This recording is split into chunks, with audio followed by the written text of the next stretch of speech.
Hindi matamis ang mga twisted melon. Nang mangyari ito, si Hangay sa racecourse ay talagang hindi naglakas loob na matulog mag-isa. Niyakap niya ng mahigpit si Surui, hindi binibitawan. Walang magawa si Surui para sa pilitang paghiwalayin ang kamay ng babae. Kaya hinayaan na lang niya ang ibang tao na hawakan ito.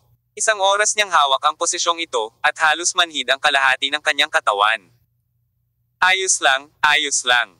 Masasabi lang ito ni Surui para aliwin siya. Sa nakalipas na oras, inulit niya ang tatlong salitang ito nang hindi bababa sa 500 beses. Ang racecourse na si Hangay ay hindi nais na samantalahin si Surui, siya ay talagang natakot, at ito ay tinatayang na siya ay magkakaroon ng bangungot sa maraming araw sa hinaharap. Nakikiusap ako, samahan mo ako, okay. Natakot si Makhang Hangay na umalis si Surui, kaya niyakap niya ang isa't isa ng mahigpit. Maghintay ka hanggang madaling araw, okay. Hindi imposible, nahihirapang sabi ni Surui. Ngunit hindi ka ba aantok kung hindi ka matutulog? Inaantok ka ba?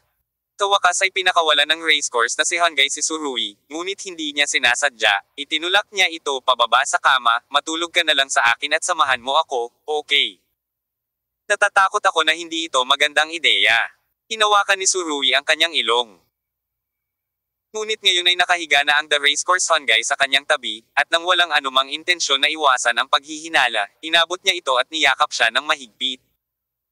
Paano kung dumating ang mga kasabwat nila para maghayganti sa akin? Sinabi ng Racecourse Hangay sa mahinang boses. Napaka hindi ligtas dito ngayon, pagkatapos ng gabing ito, pumunta tayo sa Chingcheng, okay. Nag-isip sandali si Surui, pagkatapos ay nagsabi. Okay. Pagkatapos ng isang paghinto, idinagdag niya. Gayunpaman, kung patuloy kang sumusunod sa akin, maaari kang makatagpo ng higit pang panganib. Ayaw ni Surui na magdala ng panganib kay Hangay sa racecourse. Hahanap siya ng pagkakataon para itapon siya, kahit naiinis siya sa sarili niya, wala siyang magagawa, ito ay para sa kaligtasan ni Hangay sa racecourse. Ang hindi ko inaasahan ay niyakap ni Makhang Hangay si Surui at mabilis na nakatulog. Hindi ko alam kung nabigla ba siya sa pakiramdam ng seguridad na hawak niya ang lalaking ito. O dahil sa pagod siya sa pag-iyak. Ngunit nagdusa ito kay Surui. Ang pagiging mahigpit na yakap ng isang masigla at mabangong sobrang sexy na kagandahan. Ang mga ordinaryong lalaki ay makakaramdam ng labis na kasiyahan at kasiyahan. Ngunit para kay Surui, ito ay isang masakit na pagpapahirap, siya lang ay hindi ko nais na patuloy na magkaroon ng ganoong uri ng relasyon kay Makhang Hangay.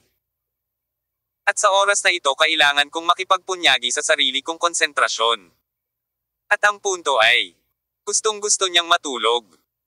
Ang dibisyon ng militar at ang 12 Diyos ay nakabalik na sa kanluran. At walang nakakaalam kung aling malalaking isda ang susunod na kakagat ng kawit, kaya dapat tiyakin ni Surui ang sapat na enerhiya. Sa kasamaang palad, siya ay tiyak na hindi makatulog ngayong gabi. Ang babaeng ito mula sa racecourse na si Hangay ay talagang hindi masyadong honest kapag natutulog. Bagamat hawak niya si Surui. Ang kanyang mga hita ay dumidikit sa katawan ni Surui, na naging sanhi ng pagkamatay ng huli. Sa wakas, alas 9 ng umaga, nagising ang mga pulang dahon ng Kerehan. Sa oras na ito, sa wakas ay nakatulog si Surui para sa isang pambihirang gabi na nagpapagod sa kanya. Nakita ng horse farm na si Hangay si Surui na mahimbing na natutulog at ang walang katapusang init ay bumangon sa kanyang puso. Mabuti na lang sigurong manatili sa tabi niya ng tahimik at maging babae niya.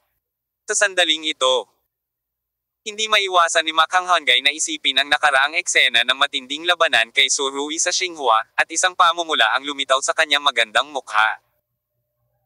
Ang sakahan ng kabayo na si Hangay ay tumingin sa katawan ni Surui, at hindi nagtagal, nagkaroon siya ng isang malikot na ideya.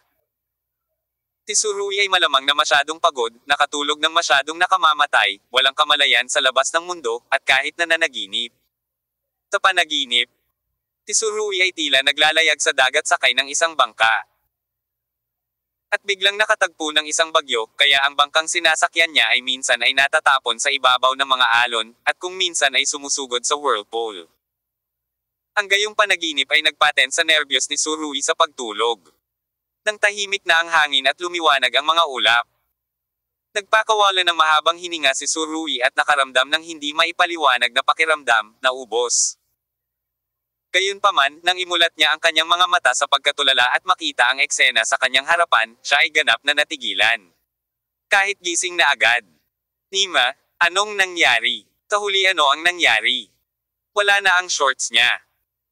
At ang mga pulang dahon sa racecourse sa gilid ay nakahubad din, nakatingin siya kay Surui sabay kindat. Ano ang mali dito? Pinasa ni Surui ang kabuuan ng tagsibol mula sa mga mata ni Hangay sa racecourse, na lalong nagpagulo sa kanya. Damn it! Ngayon, sa wakas nahulaan na ni Surui kung ano ang nangyari sa dati niyang panaginip. Hindi nakakagulat na nakaranas ako ng bagyo sa dagat sa aking panaginip, ngunit ang aking katawan ay pagod na pagod sa katotohanan. At ang mga damdaming iyon sa panaginip ay halos kapareho ng totoo. What the hell, totoo pala ang lahat ng ito. Ano? Dumadagandong ang puso ni Surui. Napakadugo, hindi ka panipaniwala. Hindi inakala ni Surui na bubuo ang mga bagay hanggang sa puntong ito. Ano ba naman ta? Nakatulog ako ng nakakamatay, sobrang lalim. Ganon kaseryoso ang nangyari, wala siyang alam. Tinataya na sina Lin Aosho at Lin Aosho ay lumaban sa isang espesyal na labanan sa loob ng 2 araw upang lumikha ng isang tao. May mga spring wave sa mga mata ni Hangay, at mahinang sinabi niya, gising ka na ba? Talagang ayaw ni Surui na maging isang malupit na tao, ngunit siya ay nagiging goosebumps ngayon. Nauutil na sabi ng lalaki, nakatulog lang ako ng mahimbing, anong nangyari? Alam niyang tanong. Alam ng tanga ang nangyayari. Bahagyang ngumiti ang horse farm na si Hangay, at nagkusa na halikan si Surui sa labi. Gusto lang kitang sorpresahin habang natutulog ka. Sorprese. Marahil para sa ibang mga lalaki, ito ay talagang isang sorpresa, ngunit kung ito ay ilalagay sa katawan ni Surui, ito ay isang kakilakilabot.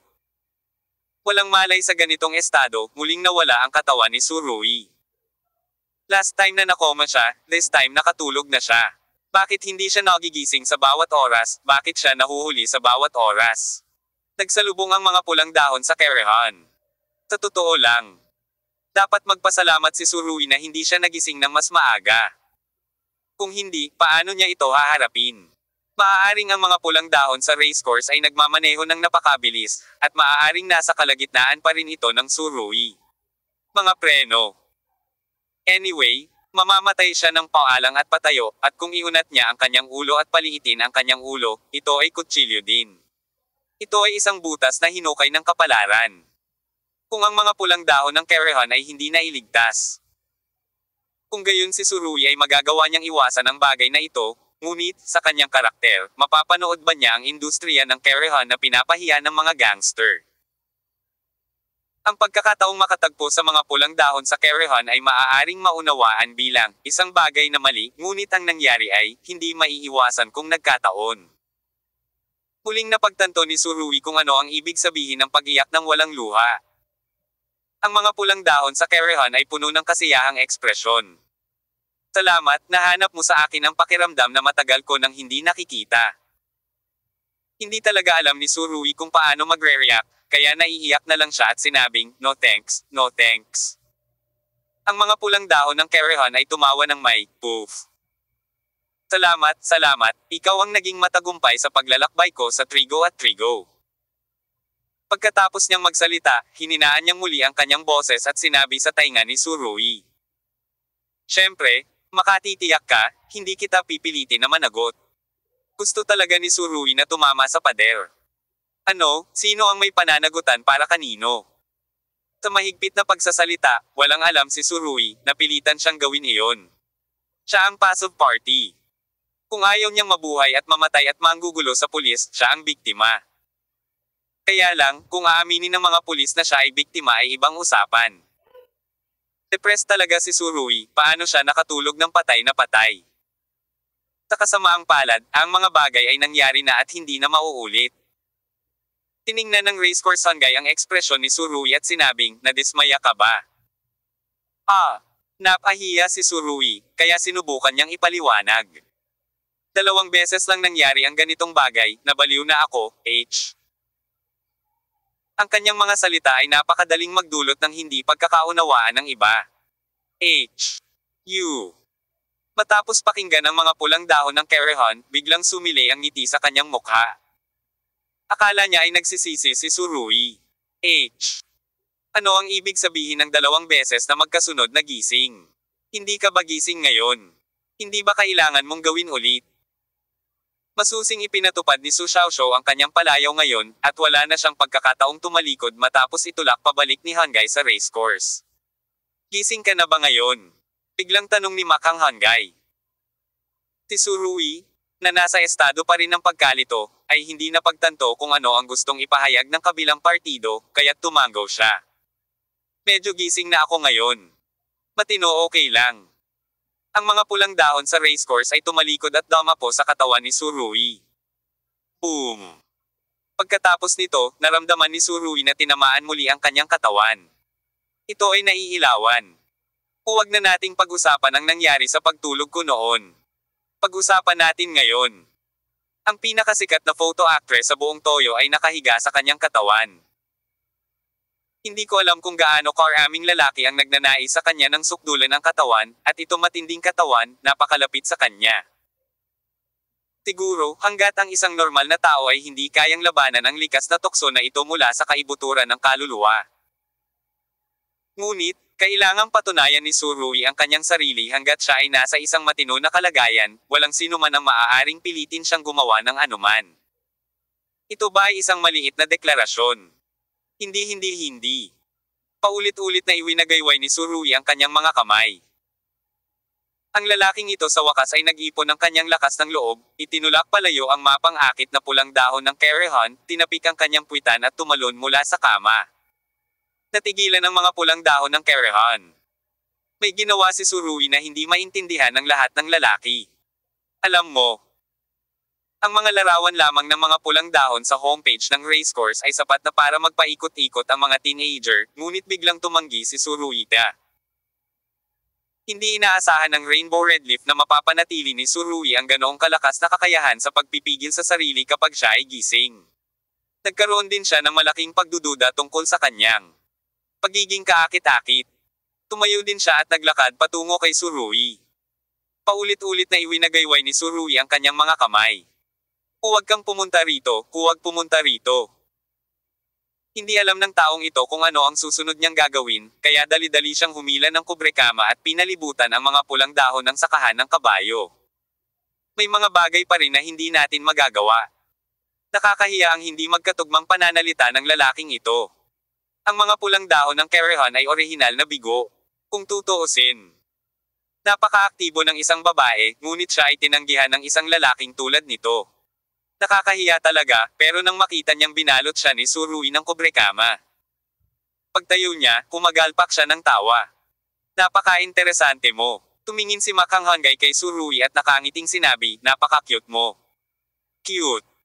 Tulad ng alam ng lahat, si Surui ang pinakatakot sa pang-uri na ito. Hayaan mong sabihin ko ito sa iyo ng diretso, walang magawang sabi ni Surui. Ang melon na pinilipit ay hindi matamis.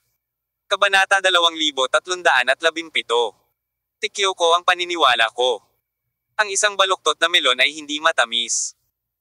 Sa ilalim ng saloobin ni Surui, sa wakas ay naunawaan ni Hanggai sa racecourse na sila ni Surui ay walang pagkakataon. Gayunpaman, ang Kerahan na si Hanggai ay hindi masyadong umasa. At ang kanyang isip ay napakalinaw. Sa totoo lang, maibibigay sa kanya ni Surui ang perpektong karanasan na hindi maibibigay sa kanya ng ibang lalaki. Ngunit alam din ng Hanggai racecourse na ang lalaking ito ay tiyak na hindi niya kayang lapitan o taglayin. Masyadong misteryoso at masyadong delikado ang kanyang mundo. At posible pa rin ang Surui Chunfeng sa isang pagkakataon, ngunit kung may simoy ng tagsibol bawat gabi, ang kahirapan ay magiging napakahirap. Ito ay ang pinakamahusay na pagpipilian upang makipagkita paminsan-minsan upang panatilihing sariwa ang mga bagay. Sa kasamaang palad, iba pa rin ang pananaw ni Surui sa pananaw ni Hanggai sa Kerahan. Takot talaga siya sa babaeng ito. Sa tabi ko, maaari ka lang nasa panganib. Walang magawang umiling si Surui. Hindi ibig sabihin na hindi ko tinatanggap ang account kapag nagsuot ako ng pantalon, ubo, ginagawa ko talaga ito mula sa iyong pananaw. Ito ang sinabi ko noong umalis ako. Naniniwala ako sa'yo. Pinulupot ni Makang Hangay ang kanyang buhok at sinabing, aalis ako dito bukas. Sa katunayan, hanggang ngayon ay mayroon din siyang maliit na labis na pag-asa. Iyon ay, ang makasama si Surui saglit. Pagkatapos ng lahat, pagkatapos magpaalam sa oras na ito, walang nakakaalam kung kailan ang susunod na pagpupulong. Okay. Si Surui ay nag-alinlangan saglit, ngunit sinabi pa rin. Sa totoo lang, pinakamahusay na pumunta ngayon. Mabuti. Pagaman medyo nawala si Makang Hangay, pumayag pa rin siya sa kahilingan ni Surui. Dahil ang lalaking ito ay nagbigay sa kanya ng isang malakas na pakiramdam ng seguridad, siya ay nagsimula ng walang pasubali patungo sa kanya mula sa kaibuturan ng kanyang puso. Ako ay kumbinsido. Nakahinga si Surui, tumango, at sinabing, kung gayon maliligo muna ako. Gusto mo bang ako na ang maghugas para sayo? Nakagat ng labi ang racecourse na si Hangay, at mahina ang boses. Ang pangungusap na ito ay nagpahiya kay Surui, at ang kanyang katawan ay naninigas. Hindi na kailangan ito, kaya ko, sabi ni Surui, at tumakas. Hanggang sa isinara niya ang pinto ng banyo ay naramdaman ni Surui na mas panatag ang loob. Naliligo siya at hindi niya maiwasang isipin ang sarili ang dating panaginip ang nagbigay sa akin ng udyok na tumama sa pader. Bakit lagi kang nasa estado ng kawalan ng malay? Bakit napaka-espesyal mo sa bawat oras? Ayokong maghirap ng sobra. Sa kasamaang palad, walang epekto ang dagindong ni Surui, at tapos na ang bangka. Pagkatapos maligo sa isang napaka-depressed na paraan, si Surui ay lumabas na nakasuot ng bathrobe. Ang pinto, sa oras na ito, si Makang Hangay ay nagpapalit din ng damit, isuot lamang ang kanyang high-slit swimsuit. Tila pupunta siya sa dalampasigan kasama si Surui upang magpainit muli sa araw, at pagkatapos ay ganap na magpaalam sa lugar na ito. Ngunit sa sandaling ito, may kumatok sa pinto. Ang racecourse na si Hangay ay nagtanong. Sino ito? Umalangaw-ngaw ang boses ng waiter. Narito ako para dalhan ka ng prutas. Ang racecourse Hangay sa wakas pagkatapos makakuha ng magandang mata, tumingin siya sa labas sa pamamagitan ng mata ng pusa. Nakatayo sa pintuan ng kwarto ang isang waiter na may dalang fruit plate. Ang racecourse na sina Hangay at Surui ay hindi masyadong nag-isip, binuksan lang nila ang pinto. Sure enough, naghihintay ang waiter sa pintuan ng kwarto na may dalang fruit plate. Kaya lang, naramdaman ni Makang Hangay na may mali, dahil parang biglang nanigas ang ekspresyon ng waiter. Ang ekspresyong ito ay nagpaparamdam sa mga tao ng kakaiba. Maya-maya pa ay biglang nanlaki ang mga mata ng waiter at nanlaki sa sukdulan. Pagkatapos ay dahan-dahang sumandal ang kanyang katawan at bumagsak sa lupa. Sa sobrang takot ng mga pulang dahon ng kerehan ay agad silang nagsisigawan. Kasi may nakaipit na kutsilyo sa likod nitong waiter. Umaagos ang dugo sa labas. Isang babaeng oriental, nakikisali sa isang lalaking inchik, ano ang gusto mong gawin? Isang lalaki ang biglang lumabas sa gilid ng pinto at nakangising sabi. Sa pagtingin sa mga pulang dahon ng kerehan, may masamang liwanag sa kanyang ekspresyon. Nakita rin ni Surui ang kanyang mga mata at hindi niya maiwasang isipin ang isang hayop, isang makamandag na ahas. Ang lalaki ay maikli at maitim ang balat, at yumuko ito at hinugot ang punyal sa likod ng waiter. Bagamat ang lalaking ito ay nagsasalita ng Ingles, siya ay may malakas na Oriental accent, kaya siya ay parang Oriental. Bakit nandito na naman ang mga taga-silangan? Para bang ipaghiganti ang 2 taong iyon kagabi? Pero sa pag-iisip sa 2 tao kagabi, tila imposibleng magkaroon ng ganitong kalupit na katulong. Pagpatay sa unang senyales ng hindi pagkakasundo, ang risk factor ng taong ito ay medyo mataas na. Biglang sinipa ng munting Oriental na lalaking ito ang bangkay ng waiter. Kaya biglang dumausdas ang bangkay ng 2 o 3 metro at nataman ang binti ni Hangay, napamayat at napasigaw, nahulog ng husto sa bangkay. Ang sitwasyon ay sobrang nakakatakot na malapit na makipag-ugnayan sa bangkay. Ang Snow White one-piece swimsuit ni Makang Hangay ay nabahiran agad ng dugo mula sa likod ng kalaban. Si Surui ay humakbang pasulong, hinaila pataas ang mga pulang dahon ng kerehan, at pagkatapos ay pinrotektahan siya sa likuran niya. Nanginginig pa ang huli. Ang ganitong uri ng marahas na eksena ay nakatagpo ng 2 magkasunod na araw, at ito ay mas madyugo sa bawat oras, na mahirap din para sa mga pulang dahon ng kabayo. Nakangiting pumasok ang maliit na oriental na lalaki, saka tumalikod at isinara ang pinto. Kapag naglalakad, napakababa ng kanyang center of gravity at napaka-steady ng kanyang mga hakbang. Sa unang tingin, siya ay isang tagapagsanay. At ang punyal na hawak nitong lalaking ito ay tumutulo pa ng dugo. Isang mahinang amoy ng dugo ang nagsimulang tumago sa silid. Ngayon, mamamatay kayong lahat. Ang boses ng lalaki ay napakababa at paos, na nagparamdam sa mga tao ng labis na hindi komportable mula sa kaibuturan ng kanilang mga puso. Hindi agad kumilos si Tsurugi, ngunit pinunit ang bathrobe at isinuot ang kanyang shorts sa lalong madaling panahon. Sa bulsa ng kanyang pantalon, may 4 na talim na tinek ng hukbo na hindi pa umuusbong. Gayunpaman, hinintay lang ng kabilang partido si Tsurugi na magpalit ng kanyang damit, at hindi niya sinasadyang samantalahin ang pagkakataong gumawa ng kahit ano. Ito ay masyadong kumpiyansa o masyadong may kakayahan. Isinuot ni Tsurugi ang kanyang t-shirt, ang huli ay tahimik na nakatayo sa pwesto. "Sino ka?" Maingat na tanong ni Tsurugi. "Nandito ako para patayin ka." Tiwala ang pandak na lalaki. Sa sandaling marinig niya ang sagot na ito, naramdaman ni Tsurugi na ang taong kaharap ay isang tulala. "Ito ay napakalinaw, kailangan mo pa bang sabihin?" Umiling si Tsurugi. "Tinanong ko kung ano ang pangalan mo. Pwede mo akong tawaging Matsumoto." Dahan-dahang ngumiti ang pandak, saka gumawa ng a very perverted move. Itinaas niya ang kutsilyo na may bahid pa ng dugo ng waiter at dinilaan ng dila. Ang sakahan ng kabayo na si Hongay ay pinanood ang aksyon na ito, at halos masuka, ang kanyang mga binti ay napakahina na hindi siya makatayo. Alam ni Tsurugi na ang mga pulang dahon ng kerehan ay pabigat din sa kanya. Kaya bigla siyang napaatras ng 2 hakbang, binuksan ang pinto ng courtyard, at itinapon ang mga pulang dahon ng kerehan palabas.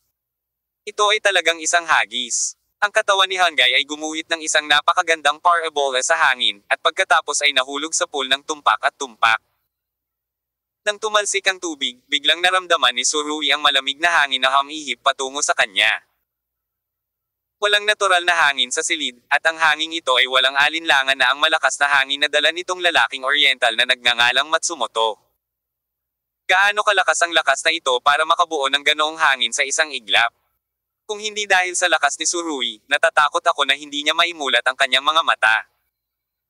At kapag umihip ang malakas na hangin, ito ay sinasabayan ng tunog ng pagsabog. Hindi katakataka na ang Matsumoto na ito ay sobrang kumpiyansa na makakagawa siya ng isang paputok na tunog kapag ginamit niya ang kanyang buong kapangyarihan. Nasapat na upang ipakita na ang kalaban ay pumasok sa isang napakataas na antas sa mga tuntunin ng kontrol ng kapangyarihan. Ang punyal na nagliliyab ng malamig na liwanag. Tulad ng isang sulat na iniluwa ng isang makamandag na ahas, ay umatake sa lalamunan ni Tsurugi kasama ang isang lubhang nakakalito na linya ng pag-atake. Pagamat ang mga galaw ni Matsumoto ay umabot na sa limitasyon, tumpak pa ring nakuha ni Tsurugi ang tilapon ng kalaban. Ang hakbang na ito ay hindi tuwid, ngunit ito ay nagpapahirap sa mga tao. Ang umaataking linya ay parang isang malaking alon na nagpapahirap sa paghawak. Ang 4 na talim na tinek ni Tsurugi ay biglang lumabas, at pagkatapos ay dumapo sa kanyang lalamunan ng paalang. Mukhang naghahanda na siyang ipagtanggol. Gayunpaman, mabilis na nagbago ang mga galaw ng kalaban. Ang zigzag wave ay umabot lamang sa harap ng lalamunan ni Tsurugi. Ngunit bigla itong bumaling ng husto, biglang yumuko sa 90 degree na anggulo, at dumiretso sa Tsurugi, ang layo ng puso. Gayunpaman, isang mas malakas na pagsabog ng hangin ang biglang tumunog mula sa ibabaw ng lupa. Kasabay ng paglalagay ng tinek ng hukbo sa harap ng kanyang lalamunan, malakas na sumipa si Tsurugi at itinaas ito mula sa ibaba pataas. Ang lakas ng pagsabog ng gas na ito ay 2 beses na mas malakas kaysa sa nakaraang Matsumoto. Ibig sabihin mas may kontrol si Tsurugi sa kanyang kapangyarihan kaysa sa kalaban. Ang matinding kinetic energy ay malapit ng i-compress ang hangin. Sa ibabaw, ito ay isang block, ngunit ang tunay na paglipat ay nasa ibaba pa rin. At ang lahat ng atensyon ni Matsumoto ay nakatuon sa puso ni Tsurugi. Nang tumunog ang pagsabog, ang kanyang madilim na mukha ay nag-iba ng husto. Tagumpay. Alam ni Matsumoto na kapag nataman siya, mawawala sa kanya ang higit sa kalahati ng kanyang pagiging epektibo sa pakikipaglaban. Baka hindi ka man lang maging lalaki sa hinaharap. Ang presyong ito ay tiyak na hindi niya kayang bayaran. Kaya, direktang sumuko si Matsumoto sa pag-atake. Ang dulo ng kutsilyo ay gumawa ng isang malaking liko, binawi mula sa dibdib ni Tsurui, sinipa ang kanyang mga takong sa lupa, at umatras ng isang malaking hakbang. Atak-atak, kung sino ang mas walang awa. Hindi inaasahan ni Tsurui na napakabilis ng galaw ni Matsumoto, ngunit ang sipa na sa tingin niya ay siguradong tama na ang hamagod sa pandiyan ng kalaban at sumablay sa sipa. Gayunpaman, ang magkakaugnay na kakayahan sa pag-atake ni Tsurui ay isa sa pinakamahusay, at ang ilang matagal nang itinatag na walang katulad na mga master ay hindi maihahambing sa kanya sa bagay na ito. Matapos ang sipa na ito ay walang laman, ang apat na panig na tinak ng hukbo ni Tsurui ay sumambulat, at ang itim na liwanag ay dumiretso sa dibdib ni Matsumoto. Klang klang klang klang. Ang punyal ni Matsumoto ay nag-swipe ng maraming beses ng sunod-sunod sa napakataas na frequency, at sa bawat pagkakataon na tama at tumpak ang pagtama nito sa tinak ng hukbo. Sa wakas, ang opensiba ng mga tinak ng hukbo ay biglang natalo. Nang makita ito, si Tsurui ay hindi na nag-atubiling umatake pa, ngunit binawi ang kanyang mga tinak.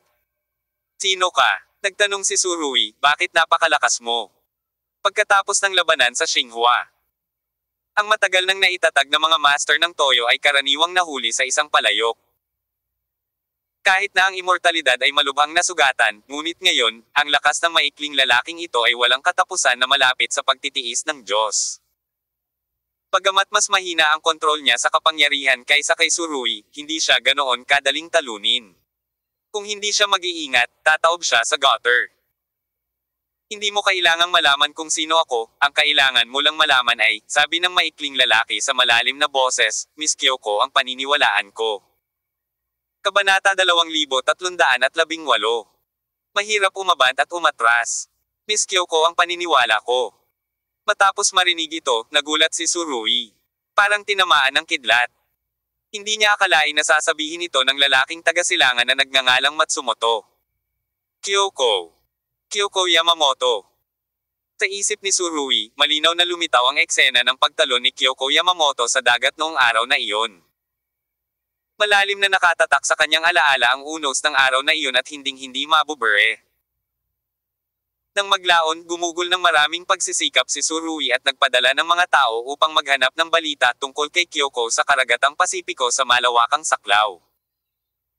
Ang antas ng gusot sa pagitan nina Tsurui at Yamamoto Kyoko ay malamang na higit pa sa ibang mag-asawa sa mundong ito. Sa simula, sa paglipas ng panahon, lahat, kasama si Tsurui, ay wala ng tiwala sa paghahanap kay Kyoko Yamamoto. Gayunpaman, ang mga salitang ito mula kay Matsumoto ay muling nagpagising sa alaala ni Tsurui. Sa totoo lang, ang alaalang ito ay hindi malayo. "Gusto kong maghayganti para kay Miss Kyoko." Nakangiting sinabi ni Matsumoto, "Apollo, mapadali mo ako." Tumagal ng ilang segundo bago bumalik si Tsurui sa kanyang katinoan, tinitigan siya. "Patuloy mong sinasabi na gusto mong maghayganti para kay Kyoko, ngunit wala akong nakita sa iyong mga mata." Ang apoy ng puot. Si Tsurui ay nagsasabi ng totoo. Mula sa pagpasok niya sa pinto hanggang ngayon. Ang lalaking ito na nagngangalang Matsumoto ay patuloy na nanunuya. Kung hindi niya sasabihin ang pangalan ni Kyoko, hindi sasabihin ni Tsurui sa kabilang partido. Ang layunin ay upang maiugnay sa direksyon ng paghihiganti. "Ang puot ay palaging nasa ilalim ng aking puso. Labis akong napupuot sa iyo, ngunit may ngiti sa aking mukha." Sabi ni Matsumoto, ang kanyang boses ay napakababa, nagpapalabas ng isang madilim na lasa. Alam ni Tsurui na ang Yamamoto Group ay hindi na tulad ng dati, ngunit sa puso ng mga labi ng Yamamoto Group, Yamamoto Kyoko pa rin ang kanilang diyosa ay tumaas pa sa antas ng paniniwala. Si Kyoko Yamamoto ay mahigpit na nagtataguyod ng pagpapalawak ng Yamamoto Group. At ang patakarang ito ay napakaangkop para sa sikolohiya ng mga militanteng iyon. Kaya lang, hindi ko alam kung gaano karaming tao. Nadurog ang puso ko sa pagbagsak ni Kyoko Yamamoto. Kaya, alam ni Tsurui kung anong uri ng sitwasyon ang kanyang kinakaharap. Assassination. Siyempre, hindi ito isinasa puso ni Tsurui. Siya ay isang dalubhasa sa sining at matapang, ngunit hindi inaasahan ni Tsurui na magkakaroon ng ganoong kalakas na master sa grupong Yamamoto. Kung talagang lumaki ang taong ito, magiging Oriental Protector siya ng bansa sa hinaharap. Ang hinaharap ay hindi kailanman magiging mas mahina kaysa sa hindi magagapi. Nakaramdam ng kaunting buntong hininga si Surui sa pag-iisip na hindi magagapi si Kungjo. Ang henyong si Shenren na nabali ang kanang braso ay namatay din sa dagat. Ang laban ng iyon ng Xinghua ay mananatili magpakailanman sa alaala ni Surui. Matulog ka ng tuluyan, Kyoko, mahinang sabi ni Surui sa kanyang puso. Gayunpaman, sa sandaling ito, si Matsumoto ay sumulong at sinabi niya ng may malamig na mukha. Apollo, gusto naming ipaghiganti si Miss Kyoko. Kami. Higit sa isang tao. Ikaw. Pinaikit ni Surui ang kanyang mga mata. Sino pa ang darating, maaari rin kayong lumabas ng magkasama. Ang pagpapakita ng sabay-sabay ay mas mabuti kaysa sa pagpatay ng isa-isa mas mahusay na harapin ito. Ang dahilan kung bakit hiniling ni Surui sa military advisor at sa 12 Diyos na bumalik sa isang mataas na profile na paraan ay para sa pangingisda. Ngunit hindi niya inaasahan na ang kumagat ng Hook ay hindi ang Temple of Death o iba pang Western forces. Malapit lang iyon, ngunit ang Yamamoto Group. Apollo, mas mabuting tumingin ka sa labas. Isang mapanuksong ngiti ang lumitaw sa mukha ni Matsumoto. Nang makita ang ganoong ekspresyon, sumigaw si Surui sa kanyang puso. Siya ay likas na lumingon, at pagkatapos ay nakita ang isang lalaki na nababalot ng itim na pampites, tumetalon sa pool. Ang mga pulang dahon ng racecourse ay itinapon ni Surui sa tubig. Pumipitik ng ilang beses, at nagpakatatag lang lumitaw ang figure, at bago pa niya mapunasan ang tubig sa kanyang mukha, siya ay sinakaw sa leeg at dinampot mula sa tubig. Tandang padamdam. Talagang hindi ito nag-iisa. Ang mga pulang dahon ng Kerehan ay sinakaw. Hinawakan niya ang kanyang leeg at sinipa ang kanyang mga binti sa tubig. Ngunit habang nagpupumiglas siya, mas maraming lakas ang nasa kanyang leeg, at hindi nagtagal ay nalagutan na siya ng hininga. Sa ganoong distansya, kitang-kita ni Surui na naging purple ang mukha ni Hangay. Si Hangay ng racecourse ay na-hijack, at hindi na napigilan ni Surui, mahigpit na kumuyam ang kanyang mga kamao. Dapat malutas ang Matsumoto sa pinakamaikling posibleng panahon. Gayunpaman, nang ibinaling ni Surui ang kanyang mukha, isang malamig na liwanag ang bumungad sa kanyang mukha. Sa sobrang lapit na distansya, huli na para hamarang, si Surui ay likas na umiwas sa galaw ng kalaban. Ang talam ng punyal ay lumipad sa pisngi ni Surui, at pagkatapos ay tumama sa salamin na pinto ng balkonahe. Matigas ang basong ito, ngunit nang tamaan ito ng dulo ng kutsilyo, bigla itong natatakpan ng malalaking bitek, at pagkatapos ay nabasag. Bago pa mabaril ang mga tinek ni Surui, nakita niyang biglang bumunot ng samurai sword si Matsumoto mula sa likuran. Ang buong katawan ng mahabang kutsilyo na ito ay natatakpan ng isang malakas na malamig na glow, at nang ito ay iwagayway, ang temperatura sa buong field ay bumaba ng husto. At ang target ng malamig na liwanag na ito ay ang leeg ni Surui. Halos sa sandaling nabasag ng punyal dito ang salamin na pinto ng balkonahe, ang mahabang kutsilyo dito ay dumating sa leeg ni Surui. Ito ay halos hindi maisip na maging isang master sa antas na ito. Marahil ang lakas ng magkabilang panig ay magkatulad, ngunit sa loob ng isa o dalawang galaw, maaaring mapagpasyahan ang mananalo. Kung medyo mabagal si Surui, malamang na mapuputol siya ng mahabang kutsilyong ito. Sa sandaling ito, ang mga kalamnan sa buong katawan ay biglang humigpit, ang daloy ng kapangyarihan ay agad na bumilis, at ang buong tao ay nakayuko sa isang hindi kapani-paniwalang anggulo. Muling hinihimas ng talim ang anit ni Surui, at naputol ang buhok ni Surui. Nabunot na ang mga tinek ni Surui, at lalaban na sana siya, ngunit ang talim ni Matsumoto ay dumating muli at nalaslas patungo sa mga tadyang ni Surui. Gayunpaman, sa ikalawang pag-atake ng kabanata gamit ang kanyang mahabang kutsilyo, ang apat na talim na tinek ni Surui ay biglang tumusok, at direktang tumusok sa puso ng kalaban. Ang bilis ng pag-atake ay napakabilis, ang pagtatago ay napakalakas, at ang kidlat ay karaniwan. Atak na naman. Mutual exchange. Si Surui ay hindi kailanman naging isang taong mahilig magdepensa. At ang Matsumoto na ito ay tila may mas nakakasakit na mga galaw. Sumuko na si Surui sa depensa, at ang kompetisyon ay kung sino ang makakapatay ng kalaban ng mas mabilis. Ang lakas mismo ni Surui ay higit sa Matsumoto na ito. Kaya ang kanyang mga tinek ay mas mabilis na umabot sa puso ng kalaban, at ang kutsilyo ni Matsumoto ay mas mabagal ng kaunti kaysa sa mga tadyang ni Tsurui. Damn it, isa kang baliw. Nahaharap sa gayong talo-talo na estilo ng paglalaro, kinailangan niyang itabi ang kanyang mahabang espada, at pagkatapos ay biglang umatras ng malaking hakbang. Kung hindi siya umiwas, ang tadyang ni Tsurui ay puputulan niya. Ang kanyang mga bato ay mahahati sa dalawa, at siya ay malubhang masasaktan, ngunit ang kanyang puso ay direktang sasaksakin din ng mga saksak ng militar, at siya ay sasaksakin. On the spot, patay. Ang paghihiganti tulad nito ay isang kabiguan. Napangiti si Tsurui ng sarkastikong. Sa iyong determinasyon, gusto mo pa bang maghiganti? Ganyan ba ang tingin mo kay Kyoko bilang iyong paniniwala? Nang marinig ito, nagbago ang ekspresyon ni Matsumoto. Nagsimula itong mamula, at baka sa kanyang mga mata ang kahihiyan. Bakit, sa tingin mo mali ako? Habang nagsasalita, biglang tumalon si Tsurui, itinaas ang kanyang tinek, at binasag si Matsumoto.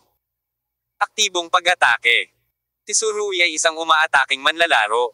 Kapag siya ay pinakawalan, maaari niyang talaga manalo ang kalaban. Ang walang katulad na matalim na quadrilateral na mga tinek ay ginamit ni Tsurui bilang isang patpat, at ang mga ito ay direktang itinulak sa noo ng kalaban.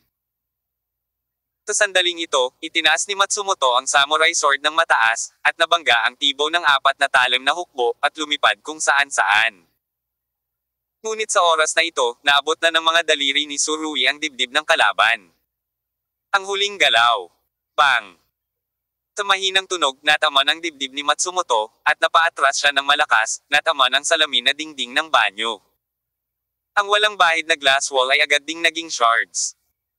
Nahulog ang katawan ni Matsumoto sa bathtub, at ang ceramic bathtub ay agad na nagkaroon ng parehong kapalaran sa glass wall. Ang figure ni Tsurui ay patuloy na sumugod muli patungo sa Matsumoto. Tiniis ng huli ang sakit sa kanyang dibdib, kumuha ng isang dakot ng mga pira-pirasong salamin sa lupa, at itinapon ito kay Tsurui. This time, parang diyosa na nagkalat ng mga bulaklak. Ang isang tunay na dalubhasa. Ang paglipad ng mga bulaklak at pamimites ng mga dahon ay maaaring makasakit sa mga tao, hindi pa banggitin ang maraming basurang salamin. Ito ay halos tulad ng isang dart. Sa harap ng sitwasyong ito, hindi napigilan ni Tsurui, biglang huminto ang kanyang forward momentum, at pagkatapos ay nagsimulang umikot ng marahas ang kanyang katawan. Ang apat na talim na mga tinek ng hukbo ay sumayaw sa isang itim na ipoypo, at ang mga fragment ng salamin ay patuloy na tumatama sa itim na ipoypo, at pagkatapos ay sila ay nabasag pa. Sa huling suntok, marahas na inikat ni Tsurui ang kanyang katawan. Ang kanyang baywang ay nagpapuwersa. At ang four-edged army thorn ay bumagsak sa isang piraso ng glass shard, ang forward momentum ng shard ay biglang huminto, at pagkatapos ay nagsimulang umikot paatras. Lumipad ito palabas at biglang lumipad patungo sa lalamunan ni Matsumoto. Sa hindi inaasahang pagkakataon, sa ganoong pasibong sitwasyon, makakapaghintay pa si Tsurui ng pagkakataon na kumpletuhin ang gayong tumpak na pag-atake. Pumangon si Matsumoto mula sa lupa sa mga oras na ito. Ang dalawang kamay ay nasa lupa pa rin, pumaharap sa ganoong matinding pag-atake, may taas lamang niya ang kanyang mga kamay at hamarang sa harap ng kanyang lalamunan. Sa susunod na sandali, ang kanyang mukha ay na-deform sa sakit. Dahil ang piraso ng basag na salamin ay nakabaon ng malalim sa kanyang palad, at ang kabilang dulo ay tumagos pa sa likod ng kanyang kamay.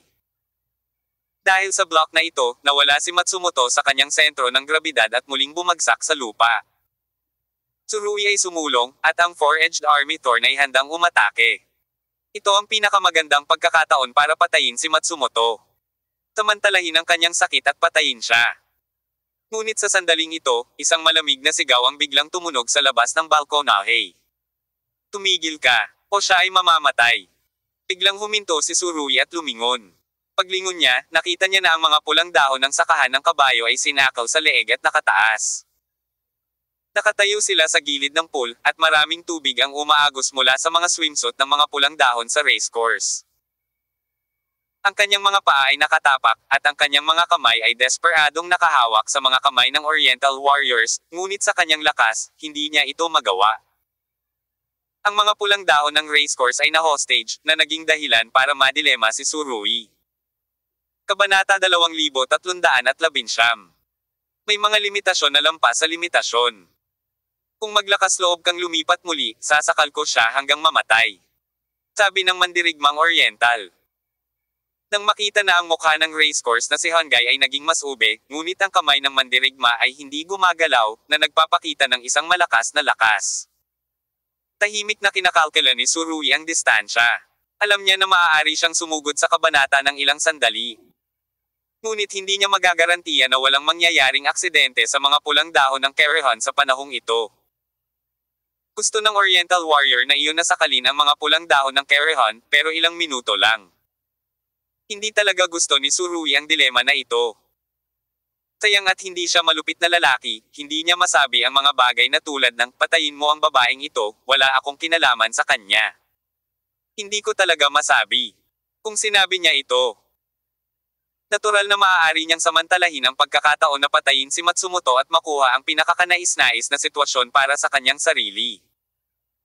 Ngunit sa pagkakataong iyon, ano ang pagkakaiba sa pagitan niya at ng mga cold-blooded na tao sa Temple of Death? Kung si Surui ay ganoong tao, imposibleng maabot ng Temple of the Sun ang kasalukuyang taas nito. Dahan-dahang tumayo si Matsumoto mula sa lupa. Iniunat niya ang kanyang kamay at hinayla ang piraso ng salamin mula sa kanyang palad, pagkatapos ay ngumiti ng mapait. Apollo, nakikita ko kung ano ang dapat mong gawin ngayon. Habang nagsasalita siya, umaagos ang dugo mula sa kanyang mga kamay. Malamig na tinitigan siya ni Surui. Gumawa ka ng kondisyon, paano mo pakakawalan ang mga tao? Paano mo hinahayaan ang mga tao? Siyempre, buhay mo lang ang kapalit. Sinabi ni Matsumoto na may masamang ngiti. Masisiguro ko sa iyo na hanggat mamatay ka, hahayaan kong umalis ang magandang babaeng ito. Pagkatapos marinig ito, inihagis ni Surui ang tinek ng militar sa lupa, pagkatapos ay sinabi niya, dapat kang masiyawan dito, tama ba? Kehe, hindi ka tanggap-tanggap. Pinitik ni Matsumoto ang kanyang mga daliri gamit ang kanyang dagwang kamay. Halika, magdagdag pa ng pagkain kay Lord Apollo. Biglang humigpit ang ekspresyon ni Surui. Nang marinig ang mga salita ni Matsumoto, ang Oriental Warrior ay saglit na kumalas sa leeg ni Baba Hangay, at biglang sumuntok, na tumama sa kanyang tiyan ng malakas. Ang mga pulang dahon ng Kerehon ay binugbog at nahulog ng ilang metro. Ang magandang mukha na nasa sakit ay ganap na napinsala. Biglang nagbago ang kutis ni Matsumoto. Hiniling niya sa kanyang mga nasasakupan na bigyan si Surui ng karagdagang material para pahirapan si Hangay sa Kerehon. Ngunit hindi niya hinayaang suntukin siya ng hanggal na ito. Pagamat ang pagkilos na ito ay maaaring seryosong makapinsala sa mga pulang dahon ng Kerehon, walang alinlangang nagbibigay ito kay Surui ng pagkakataong lumaban. Bobo! Iniunat ni Surui ang kanyang kamay at hinawakan ang quadrangular na tinek sa lupa, sinipa ang lupa gamit ang kanyang mga daliri sa paa, at bumaril sa direksyon ng swimming pool. Ang suntok na ito ay nagpasakit kay Hangay ng racecourse, ngunit nailigtas nito ang kanyang buhay. Ang Oriental Warrior na ito ay nagmamalasakit lamang sa kanyang sarili, ngunit nawala ang inisyatiba na mayroon sila. Nang mag-react siya at susugod na sana sa mga pulang dahon ng racecourse para mabawi ang kontrol, napatay na siya ni Surui. Ang dulo ng apat na talim na tinek ng hukbo ay nakalok sa kanyang lalamunan. Ang Oriental Warrior na ito ay sumigaw na ito ay hindi maganda, at hinugot ang samurai sword sa pinakamabilis na bilis, at pagkatapos ay nilaslas ang apat na talim na tinek ng hukbo ni Surui.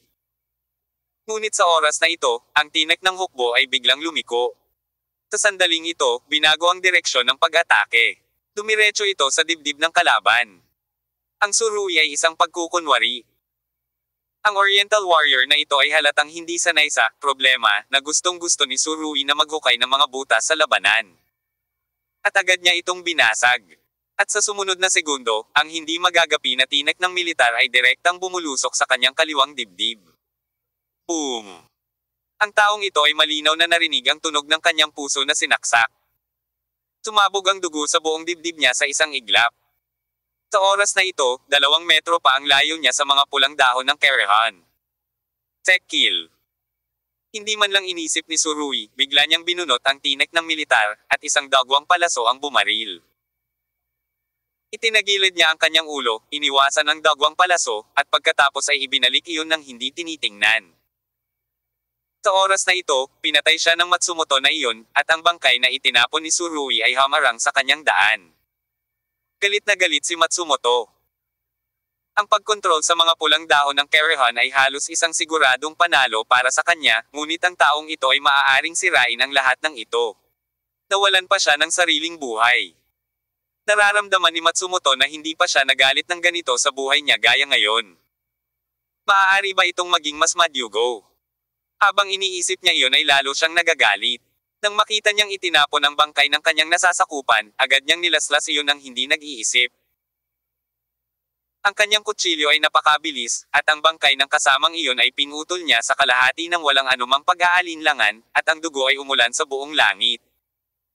Maging walang awa sa iyong mga kaaway, at mas malupit pa sa iyong sariling bayan. Hindi talaga bagay.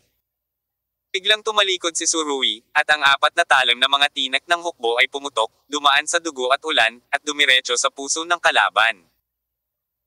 Biglang inikat ni Matsumoto ang kanyang katawan at iniwasan ang pag-ataking ito ng walang anumang tulong sa hangin. Pagkatapos, ang kanyang mahabang kutsilyo ay inilipat patungo kay Tsurui. Ang dalawa ay umaatake at nagtatanggol sa isa't isa. Noong gumamit si Matsumoto ng dagger sa pag-atake noon, ang attack trajectory ay nagpakita ng isang malaking alon, at ngayon, ang kilos ng paglaslas ni Matsumoto sa oras na ito ay nakabuo din ng kakaibang trajectory. Gayunpaman, kahit na hindi siya lumalakad sa isang tuwid na linya, ang kanyang bilis ng pag-atake ay hindi nabawasan kahit kaunti. Si Tsurui ay likas na umatras. Bigla niyang nalaman na hindi niya mahuhusgahan ang eksaktong direksyon ng pag-atake ng kalaban ng ilang sandali. Bihira itong mangyari kay Tsurui. Ang kanyang mga mata ay napakabisyo na ang karamihan sa mga pag-atake ng kalaban ay hindi makataka sa kanyang mga mata. Gayunpaman, ang ruta ng pag-atake ng kalaban sa pagkakataong ito ay talagang kakaiba, kaya kakaiba na mahirap para kay Tsurui na husgahan noon. Gayunpaman, sa kasong ito, hindi niya piniling umiwas. At hindi rin niya pinili ang dating gawin na ipagsapalaran ang kanyang buhay at ipagsapalaran ang kanyang buhay. Sa halip, gumamit siya ng mga tinek ng militar para salubungin siya. Sa hindi inaasahang pagkakataon, hindi nakaharang ng saksak ng militar ang mahabang patalim ng kalaban. Sa halip, ang malamig na liwanag na inilabas mula sa kutsilyo ng kalaban ay madaling nalampasan ang itim na ilaw sa kamay ni Tsurui. At pagkatapos ay biglang bumilis patungo sa Tsurui. Napapunas ang leeg ni Rui. Sa pagkakataong ito, ang pagliko ay napakaapura, kahit nalampas sa paghatol ni Tsurui. Ayon sa sentido komon, ang inertia na dala ng bilis ng pag-atake na ito ay napakalakas din. Ang isang trick ay masyadong luma upang mabawi sa oras. Ngunit ang Matsumoto na ito ay maaaring gawin ang kabaligtaran at halos ganap na kanselahin ito. Ang papel ng pagkawalang galaw. Isang aura ang sumagi sa isip ni Tsurui, at napagtanto niya na ang dahilan kung bakit nagawa ni Matsumoto ang trick na ito ay dahil mayroon siyang bagong paraan ng paglilipat ng kapangyarihan. Ito ay kawili-wili. Sa ganoong kritikal na sandali, talagang nagsimulang husgahan ni Tsurui ang mga galaw ng kalaban. Ngunit sa oras na ito, si Hanmang ay dumating sa lalamunan ni Tsurui. Kung hindi na siya umiwas, katapusan na ng katawan. Gayunpaman, nang itayo ni Tsurui ang four-edged army na tinak sa harap ng kanyang lalamunan, muling bumaling ang liwanag ng espada ni Matsumoto, patungo kay Tsurui umalis ang mahinang bahagi ng kanyang baywang. Sa pagkakataong ito, malinaw na nakita ni Tsurui ang mga galaw ng kalaban, at ang tinek ng militar ay biglang tumalsik, bumangga sa samurai sword ni Matsumoto. Sa isang malakas na tunog, ang mahabang espada ni Matsumoto ay natangay, at ang tuloy-tuloy na liwanag ng espada ay nabasag din kaagad.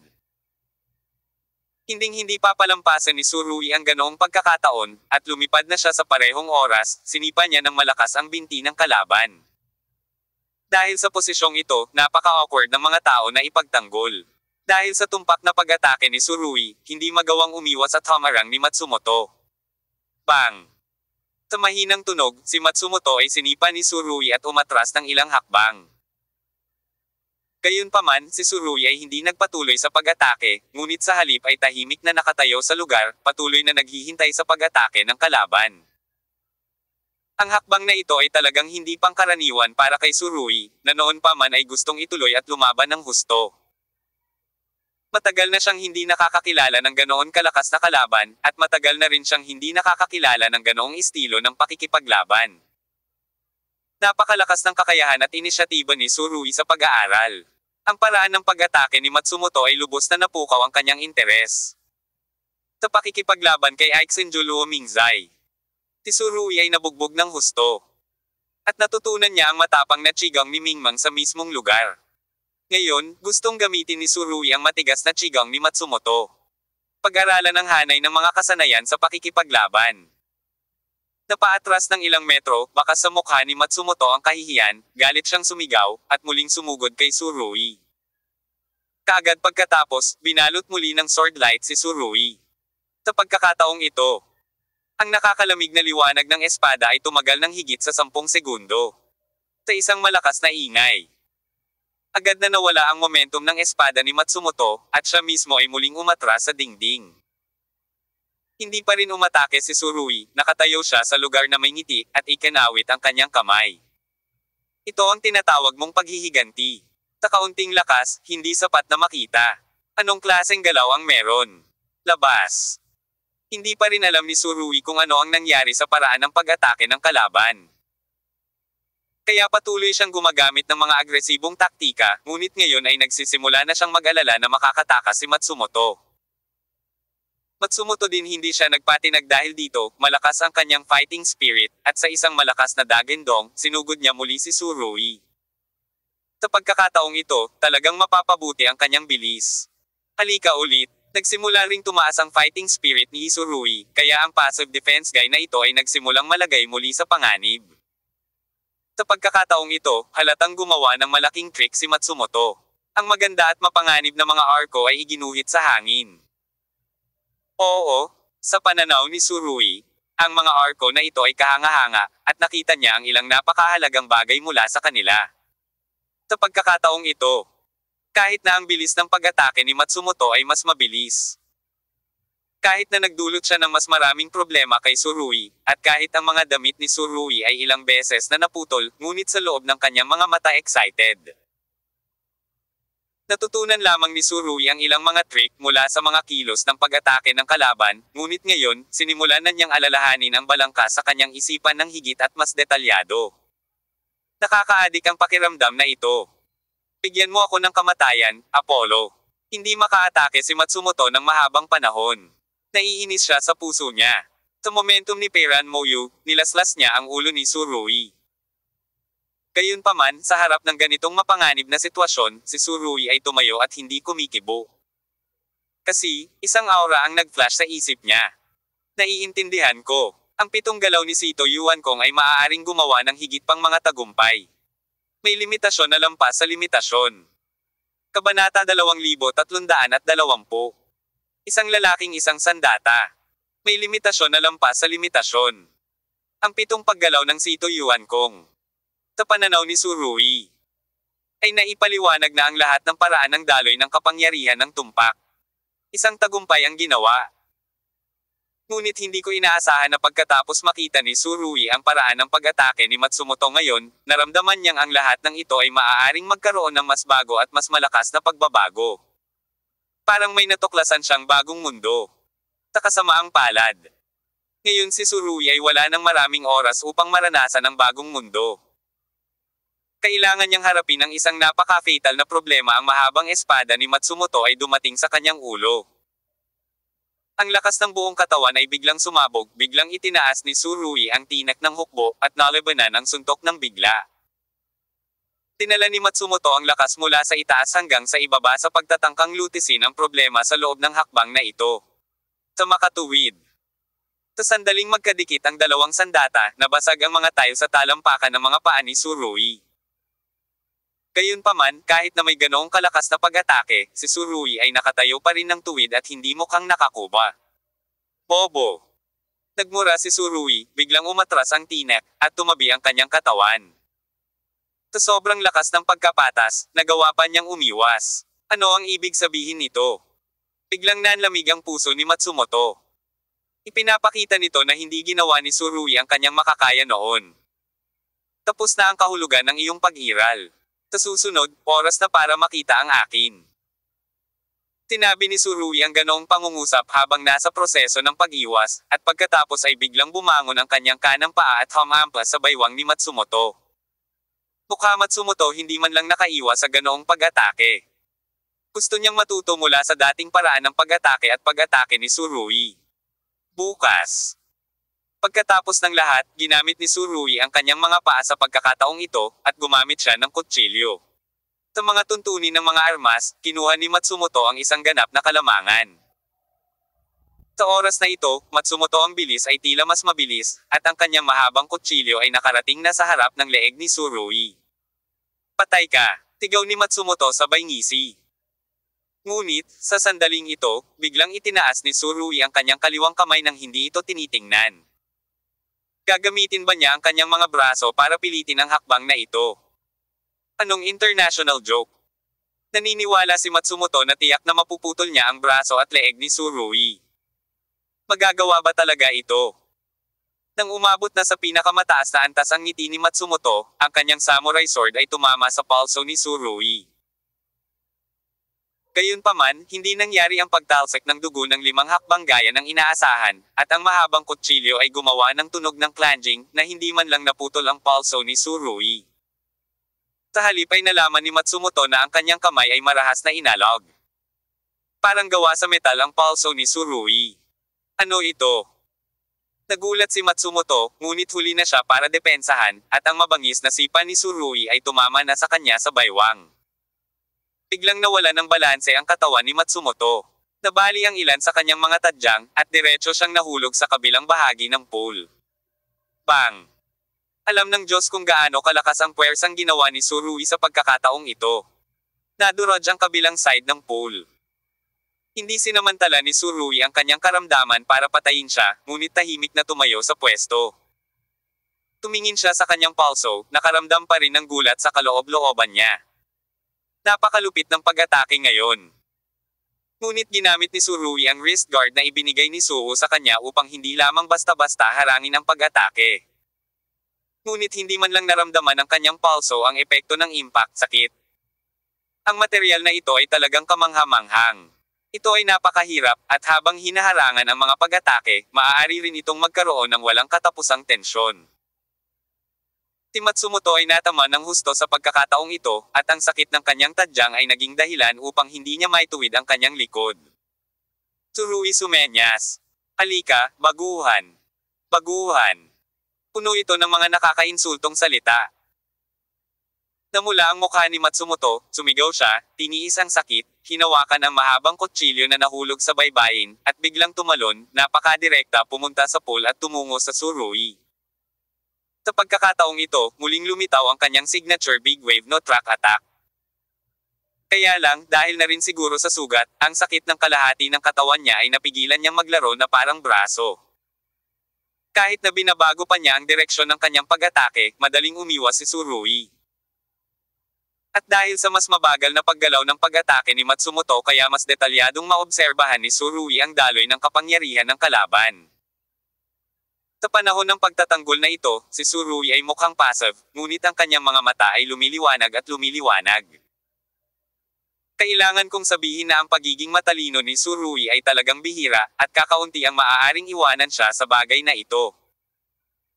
Pagkaraan ng 10 minuto, halos mawalan na ng lakas si Matsumoto, ngunit hindi pa rin niya nagawang saktan ang buhok ni Tsurui. Bilang karagdagan, si Matsumoto ay labis na natakot nang malaman na si Tsurui ay nahihirapan at nahihiya na umiwas noong una, ngunit ngayon ay nagiging mas madali at mas madali. Kahit na, nahulaan niya ng maaga ang kanyang posisyon sa pag-atake. Sa nakalipas na ilang taon, si Matsumoto ay naging sanhi ng maraming masters na mahulog sa problema sa kanyang hindi inaasahang paraan ng pag-atake. Karaniwang bagay ang pumatay ng mabilis. Ngunit ngayon ay tila si Tsurui ay hindi lamang naririto siya ay nagduso mula sa isang pagkatalo, ngunit nakita niya ang kanyang sarili. Sa wakas, si Matsumoto ay muling sinipa ni Tsurui. Sa totoo lang, hindi mabigat ang paa na ito, at ginamit lang ito ni Tsurui para palawakin ang distansya sa isa't isa. Napakabuti, ngayon, oras na para subukan mo ang aking pag-atake. Dumilat si Tsurui at ngumiti. Tingnan mong mabuti, hindi ba? Sa sinabi nito, kumaway ang braso ni Tsurui. Lalong natakot si Matsumoto nang makitang ang apat na talim na tinik ng hukbo sa kamay ni Tsurui ay nagsimulang bumaril patungo sa kanya sa isang tila magulong trajectory. Oo, isa itong burst shot. Sa proseso ng pagsabog, maaari pa rin itong mapanatili ang ganoong uri ng malaking pagliko na eksaktong kapareho ng Matsumoto. Bagamat ang mga galaw ni Tsurui ay hindi kasing hands-on ang kay Matsumoto o kasing flexible ng kanya, ngunit ang kakayahan ni Tsurui na gawin ito sa maikling panahon ay kahangahangang hindi kapanipaniwala. Kinailangan ni Matsumoto ng ilang taon upang mabuo ang kilusang ito. Katutubo na gustong itaas ni Matsumoto ang kanyang mahabang kutsilyo para harangin. Ngunit biglang pumihit ang braso ni Tsurui, at patuloy na binago ng itim na ilaw ang takbo ng pag-atake. Hayaan si Matsumoto na walang paraan para manghusga. Noong nakaraan, ang pag-atake ni Tsurui ay karaniwang isang pag-atake, habang ang pangalawang hakbang ng kabanata ay ang tunay na pagkilos, na sa panimula ay naiiba sa pagkilos ni Matsumoto sa oras na ito. Sa makatuwid, ang pag-unlad ni Tsurui ngayon ay itinuring na isang husay na pagbabago. Napagtanto ni Matsumoto na ayaw siyang patayin kaagad ni Tsurui, ngunit pinaglaruan siya. Dahil sa tuwing babaguhin ni Matsumoto ang kanyang mga depensang galaw, maaaring lampasan ng mga tinik ni Tsurui ang kanyang depensa at pag-atake mula sa ibang anggulo. Halatang kaya niyang magpakamatay, pero hindi niya ginawa. Hawak ni Tsurui si Matsumoto bilang stalker ng tao. Damn it! Pinaglalaroan si Matsumoto at galit na pinapagalitan ang kanyang ina, ngunit wala itong silbi kahit gaano pa kalakas ang panunumbat, hindi niya kayang basagin ang atake ni Tsurui ngayon. Ang ganitong uri ng pag-atake ay talagang nangangailangan ng napakataas na footwork. Ang koordinasyon at daloy ng kapangyarihan ng buong katawan ay dapat umabot sa napakataas at napakahusay na antasyo. Pang magawa ito, ngunit mayroon na ang Tsurui ng aspetong ito. Ang pundasyon ay napakatibay, kaya walang kasing daming hadlang gaya ng inaakala ni Matsumoto. Lumipas ang 5 minuto, at desperado na si Matsumoto. Siya ay umungal. Patayin mo ako, hindi ka pababayaan ng aking Panginoon. Humisi si Tsurui, at patuloy na sinasaksak ng hukbo. Talaga, kung gayon, hayaan mo siya. Mahusay ang talento ni Matsumoto. Ngunit naisip ni Tsurui na talagang hindi siya umasa sa kanyang sarili para makarating sa kung nasaan siya ngayon, ang master na ito ay dapat na isang kamangha-manghang tao. Pagdating niya, mamamatay ka. Tigaw ni Matsumoto. Well, inaabangan ko ang araw na iyon. Pinaikit ni Tsurui ang kanyang mga mata, at isang malamig na kinang ang lumitaw sa kanyang mga mata. Alam kong ganoon. Ang sabi. Ang apat na talim na tinik ng hukbo ay umikot sa hangin sa isang malaking bilog, gumuhit ng isang lubos na perpektong arko, at pagkatapos ay tinusok ang leeg ni Matsumoto ng tumpak at tumpak. Ang dawagwang na ito ay binawi kaagad pagkalabas niya. At ang cervical vertebra ni Matsumoto ay nabali rin ng tinik ng militar. Tinakpan niya ang kanyang leeg, ang kanyang ulo ay nakasubsob sa isang tabi, at pagkatapos ay bumagsak ng husto sa lupa. May lumabas na extra sa leeg niya. Ang nakakagulat na butas ng dugo, bumubulwak ang dugo mula sa butas. Isang martial arts genius ang namatay. Tahimik na nakatayo doon si Tsurui, tinitingnan ang katawan ng kabilang partido saglit, at pagkatapos ay umiling siya, naglakad siya patungo sa mga pulang dahon ng racecourse. Nakapulupot pa rin sa sulok ang huli, nakahawak sa tiyan, nanginginig. Puno ng dugo ang bakuran, at may malabong amoy ng dugo. Ang mga pulang dahon sa bukid ng kabayo, na hindi pa nakakita ng ganoong eksena, ay malakas na pinasigla. Lumapit si Tsurui at umupo sa tabi niya. Ang huli ay likas na iniunat ang kanyang mga braso at inilagay ang Tsurui na niyakap siya ng mahigpit. Walang magawang umiling si Tsurui at sinabing, alam mo na ngayon, bakit hindi kita hayaang manatili sa tabi ko. Ang sakahan ng kabayo na si Hangay sa wakas ay natanto na ang karanasan ngayon ay magiging isang hindi malilimutang anino para sa kanyang buhay. Takot na takot, nanginginig ang boses ni Makhang Hangay. Umalis ka na dito dali. Marahan siyang tinapik ni Tsurui. Hindi na tayo magkikita pa. Ang dahilan kung bakit sinabi ito ni Tsurui ay dahil sa protection ni Makhang Hangay, kung hindi, sa hinaharap, hindi malalaman ni Makhang Hangay kung ilang beses siyang kikidnap. Tumango ang horse farm na si Hangay, sa wakas ay nakilala niya ang katotohanan. Gusto niya ang lalaking ito, ngunit wala siyang lakas ng loob na manatili sa tabi nito.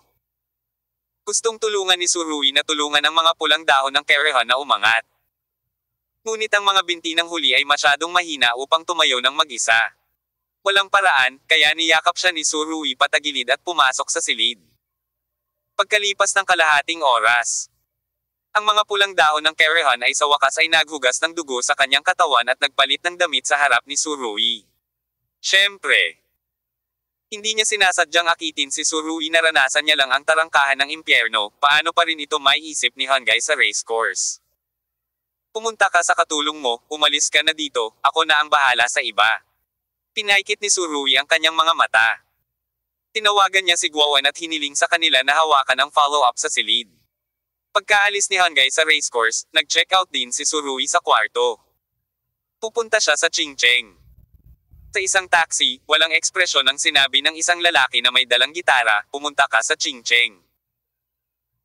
Tumingin sa kanya ang taxi driver, ang walang laman na manggas ng kanang braso ay hindi maiwasang makaramdam ng kaunting kakaiba, at hindi maiwasang magtanong. Kaya mo pa bang tumugtog ng gitara kung kulang ka ng braso?